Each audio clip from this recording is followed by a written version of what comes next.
All right, so this is a quick review on how to find the slope between 2 points using rise over run. So I'm just going to put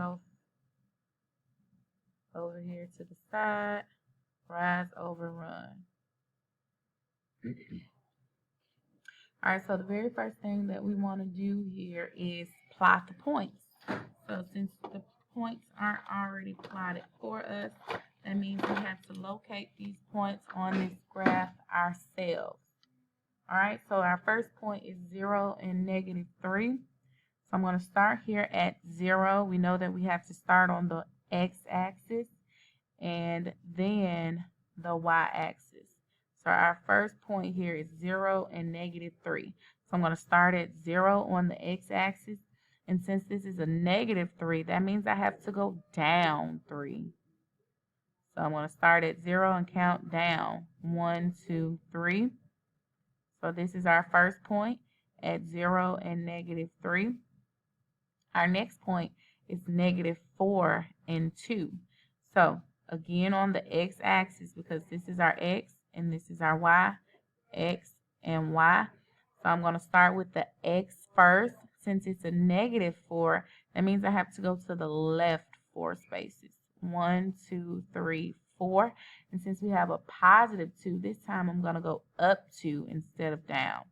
So up 1, 2. Okay, so since we're finding the slope between 2 points, I'm going to go ahead and connect these points. Okay, we want to find the slope of a line given 2 points. So I'm just going to go ahead and connect these points. And keep in mind that we also used a triangle. We used the triangle. And in order to get this triangle, we know that the rise is our vertical change over the horizontal change, right? So we always have to do the vertical change first. Vertical change first. That's why it's rise over run. We always go either up or down first and then only to the right. We'll never go to the left. Okay? So, and since we read from left to right, I'm going to have to go down in order to get from this point to this point. So let's count. 1, 2, 3, 4, 5. So we had to go down 5. I'm actually going to use a different color here. Give me 1 second so that I can use a different color. We're going to go down 1, 2, 3, 4, 5. We went down 5, and now we're going to go to the right. 1, 2, 3, 4. So we went down 5 and to the right 4. Whenever we go down, we know that we have a negative change. So we went down 5 and to the right 4. So the slope of our line here is -5 over 4. Okay? -5 over 4. So the next way that we're going to find the slope is by using a mini table. We're going to use a mini table. Keep in mind that whenever we use a mini table, that we always put the first point on the top. We know that we have both an x and a y. X and y. So we always want to make sure that our x's, which in this case are -15 and -5, go in the x row. Excuse me, the x column. So we got -15 here. So I'm just going to go ahead and put the first point in first. We got -15 and 10. We want to make sure that we put the first point in the first row. First point, first row. Second point, second row, which is -5 and 4. So we want to figure out what the change in y over the change in x is.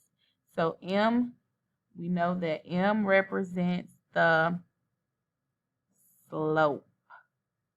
So we're still finding the slope between 2 points, okay? So in order to do this, when given 2 points but no graph, we can't use rise over run. So that's why we want to find the change in y over the change in x. Our change in y here is, if we were looking at a number line, in order to get from positive 10 to positive 4, we know that we have to count backward, right? We will be going to the left on the number line, and we're going to go down 6. You can always pause this video and look at a number line if you have one. All right, and in order to get from negative 15 to negative 5, we're getting a little bit more positive here. So in this case, we had to go to the right in order to get from negative 15 to negative 5. So we got here a plus 10. Okay, so our change in y here was negative 6, because that goes first, change in y, over the change in x, which here was positive 10. So, is this in simplest form? I want you to think for a second to yourself whether if this is in simplest form. No, it's not in simplest form. So, in order to reduce this, we can divide both these numbers by 2.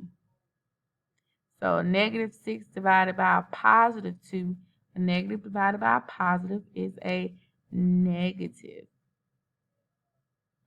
And this positive 10 divided by a positive 2 gives us a positive 5.